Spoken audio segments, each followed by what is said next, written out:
Tollywood star hero power star Pawan Kalyan గారు ఈరోజు పుట్టినరోజు జరుపుకుంటున్న విషయం మనకందరికీ తెలిసిందే.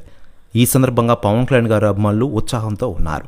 ఇకపోతే పవన్ కళ్యాణ్ గారి పుట్టినరోజు సందర్భంగా ఆయన నటించిన గబ్బర్ సింగ్ సినిమా రిలీజ్ అంటూ గత 2-3 రోజులుగా అభిమానులు చేసిన హంగామా గురించి మనకందరికీ తెలిసిందే.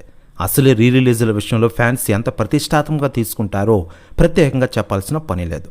పైగా మహేష్ బాబు ఫ్యాన్స్ మురారి రిలీజ్ రికార్డులను బద్దలు కొట్టాలని Tollywood star hero power star Pawan Kalyan గారి ఫ్యాన్స్ రెడీగా ఉన్నారు. గబ్బర్ సింగ్ రిలీజ్ను కూడా భారీ ఎత్తున ప్లాన్ చేశారు. ఈ రిలీజ్ గురించి ప్రెస్ మీట్ కూడా నిర్వహించిన విషయం విదితమే. ఇకపోతే ఈవెంట్లో హరీష్ శంకర్, బండ్ల గణేష్ మాట్లాడిన మాటలు బాగానే వైరల్ అయ్యాయి. గబ్బర్ సింగ్ రిలీజ్కు ఫుల్ డిమాండ్ వస్తుండడంతో నిన్న కూడా సాయంత్రం నుంచి ప్రీమియర్లు వేస్తున్నామని ప్రకటించిన విషయం మనకందరికీ తెలిసిందే. ఇప్పటికే 5 కోట్ల గ్రాస్ వసూలు చేసిందని పోస్టర్లు వేశారు. కానీ థియేటర్లో మాత్రం వచ్చిన విషయం తెలిసిందే. గబ్బర్ సింగ్ రిలీజ్ మేనియా ఈరోజు థియేటర్లో దదరిపోవాల్సిందని ఫ్యాన్స్ కామెంట్లు పెడుతున్న విషయం తెలిసిందే.